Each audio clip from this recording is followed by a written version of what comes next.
नमस्कार बालमित्रांनो. आज आपण स्पर्धा परीक्षांसाठी उपयुक्त असणारा गणित विषयाचा आणखीन एक घटक अभ्यासणार आहोत. अंकांची स्थानिक किंमत, दर्शनी किंमत आणि विस्तारित मांडणी.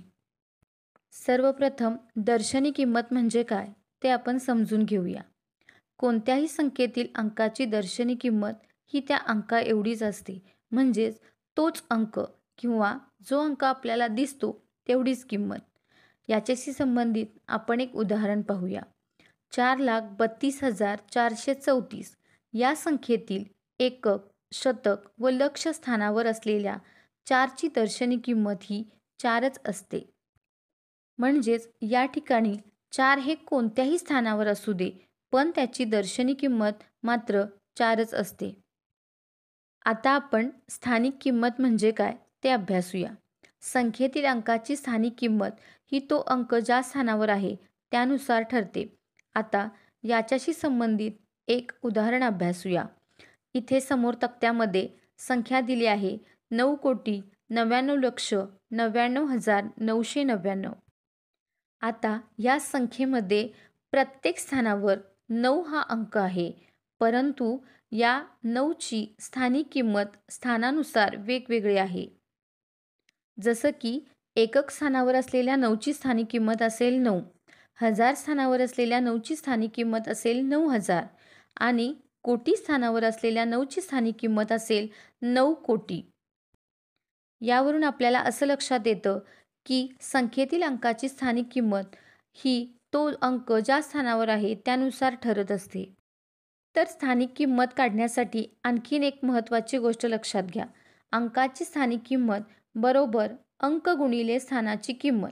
जसं की 42,392 या संख्येतील हजार स्थानी असलेल्या 2 या अंकाची स्थानिक किंमत आपल्याला जर काढायची असेल तर त्यास आपण अगोदर अंक लिहूया 2 आणि हजार स्थान असल्यामुळे आपण त्या स्थानाची किंमत लिहिणार 1000. त्यामुळे 2ची स्थानिक किंमत असेल 2 गुणिले 1000 म्हणजेच 2000.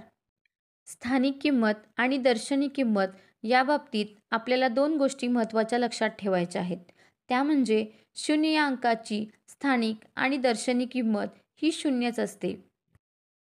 तसेच एकक स्थानी जो अंक असतो त्या अंकाची स्थानिक आणि दर्शनी किंमत ही सारखीच असते. आणि शेवटची गोष्ट म्हणजे फक्त एकक स्थानाची स्थानिक किंमत ही विषम असते. इतर सर्व स्थानांच्या स्थानिक किंमती ह्या सम असतात. आता आपण विस्तारित मांडणी म्हणजे काय ते अभ्यासूया. तर विस्तारित मांडणी म्हणजे दिलेल्या संख्येतील सर्व अंकांच्या स्थानिक किंमती बेरजेच्या रूपात लिहिणे. यालाच संख्येचे विस्तारित रूप असे म्हणतात. आता यासाठी एक उदाहरण अभ्यासूया. 26,65,043 या संख्येची विस्तारित रूपात मांडणी करा. आता आपण हा तक्ता पाहूया. या तक्त्यामध्ये आपण प्रत्येक स्थानानुसार अंक लिहिले आहेत. आता या अंकांची आपण स्थानिक किंमत काढून घेऊया. जसे 3 एकक स्थानावर असल्यामुळे 3ची स्थानिक किंमत असेल 3. 4 हे दशक स्थानी असल्यामुळे 4ची स्थानिक किंमत असेल 40. 0 हे शतक स्थानावर असल्यामुळे 0ची स्थानिक किंमत 0. 5 हजार स्थानी त्यामुळे 5ची स्थानिक किंमत 5000. 6 हे दशहजार स्थानी असल्यामुळे 6ची स्थानिक किंमत 60,000. 6 लक्ष स्थानावर आहे त्या 6ची स्थानिक किंमत असेल 6 लक्ष आणि 2 दशलक्ष स्थानावर असल्यामुळे 2ची स्थानिक किंमत असेल 20 लक्ष. म्हणजेच यावरून या संख्येची विस्तारित मांडणी असेल 20 लक्ष अधिक 6 लक्ष अधिक 60,000 अधिक 5000 अधिक 0 अधिक 40 अधिक 3.